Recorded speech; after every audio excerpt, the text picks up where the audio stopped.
तो होनी चाहिए या नहीं?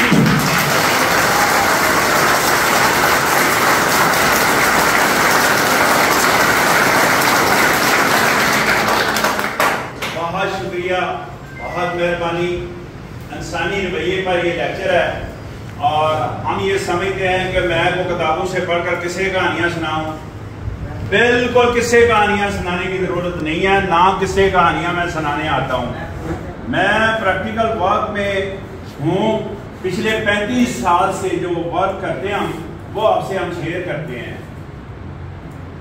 अक्सर लोग सवाल करते हैं कि जनाब लेक्चर का असर क्यों नहीं होता था? 35 साल से काम कर रहे हैं आप, तो लेक्चर का असर। तो कभी हम काश ये सोच लें कि हमारे एंड पर फॉल्ट है, हमारे एंड पर फॉल्ट है। ये क्या फॉल्ट है हमारे एंड पर? हमारे एंड पर फॉल्ट ये है कि जो हम कहते हैं वो हम खुद नहीं करते, जो हम कहते हैं वो हम खुद नहीं करते। देखिए, मैं उसकी मिसाल देकर आपको साबित करना चाह रहा हूं कि देखिए, मैं लाइन में लगना चाहता हूं नहीं, मैं शनाख्ती कार्ड बनाने जाऊं, मैं ड्राइविंग लाइसेंस बनाने जाऊं, मैं पासपोर्ट बनाने जाऊं, मैं लाइन में खुदा की कसम नहीं लगना चाहता लाइन में। मैं आपको क्या लेक्चर दूंगा लाइन में लगने का? आप बताएं, कोई बनता है? लेक्चर नहीं बनता। और लेक्चर देंगे तो उसका क्या फायदा होगा जब मैं ही लाइन में नहीं लगना चाहता, जब मैं ही सफर नहीं करना चाहता, जब मैं ही डिसिप्लिन को तोड़ रहा हूं। ऐसा नहीं है। 75 साल से हम पुलिस को बुरा भला कह रहे हैं। कभी हमने सोचा है कि इंसानी जिस्म, इंसानी ज़हन, इसकी कोई लिमिट होती है? कभी हमने सोचा है तक इसकी कोई लिमिट होती है, इसकी कोई हद होती है? जबकि जिस कुरान की हम पैरवी करते हैं, जिस अल्लाह के प्यारे नबी की हम पैरवी करते हैं, उसमें तो हद का तयन का कहा गया है। हद का तयन करेंगे, क्या हद का तयन करेंगे? खाने पीने में हद का तयन करें। आप 2 रोटियां खाना चाह रहे हैं तो 1 रोटी खाएं, खाएं जरूर, वक्फा करके खा लें, लेकिन एक वक्त में 1 रोटी खाएं, एक वक्त में 1 पानी का गिलास पिए।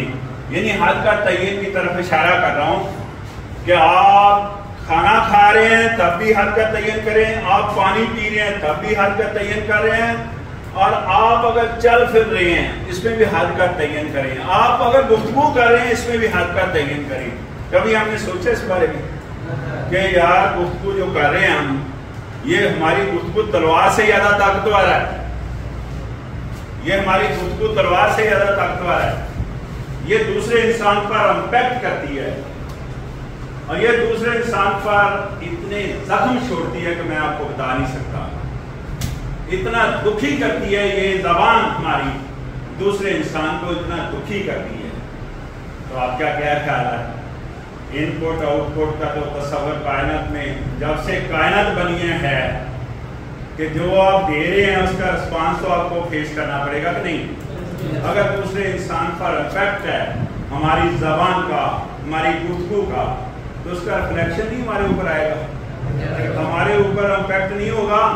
हम उसकी सेहत, उसका ज़हनी तवाज़न, उसका जिस्मानी तवाज़न खराब कर रहे हैं, तो हमारे ऊपर उसका कोई इम्पैक्ट नहीं है, रिफ्लेक्शन आएगा हमारे ऊपर भी, उसी तरह इम्पैक्ट होगा, उसी तरह उसका रिफ्लेक्शन होगा, उसी तरह उसका असर होगा, और हमें वो फेस करना पड़ेगा। हम चाह रहे हैं या नहीं चाह रहे, लेकिन फेस करना पड़ेगा। तो क्या करना चाहिए? जाहिर है सोच समझ कर गुफ्तगू करनी थी। क्या करना चाहिए? सोच समझ कर गुफ्तगू करनी चाहिए। जब गुफ्तगू कर रहे हैं अपनी बॉडी लैंग्वेज को भी देखें, उसको भी इम्पैक्ट होता है अगले दूसरे इंसान पर। ये जो बॉडी लैंग्वेज है इसका इम्पैक्ट होता है। सोच समझ कर हमें गुफ्तगू करनी चाहिए, अल्फाज का चुनाव मुनासिब करना चाहिए, और जनाब ये जो बॉडी लैंग्वेज है इसका भी ख्याल करना चाहिए कि हम क्या गुफ्तगू कर रहे हैं और हमारी बॉडी उस खुद क्या कह रही है। और उसका इम्पैक्ट क्या होगा दूसरे इंसान पर, क्या तो असर रहेगा वो।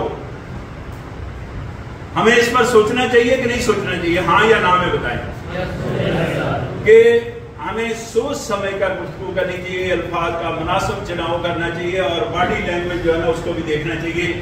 इन चीजों में आजी और इंकसारी होनी चाहिए।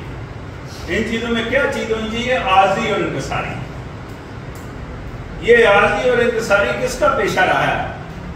नबी पाक सल्लल्लाहु अलैहि वसल्लम का पेशा रहा है, आजी और इंकसारी।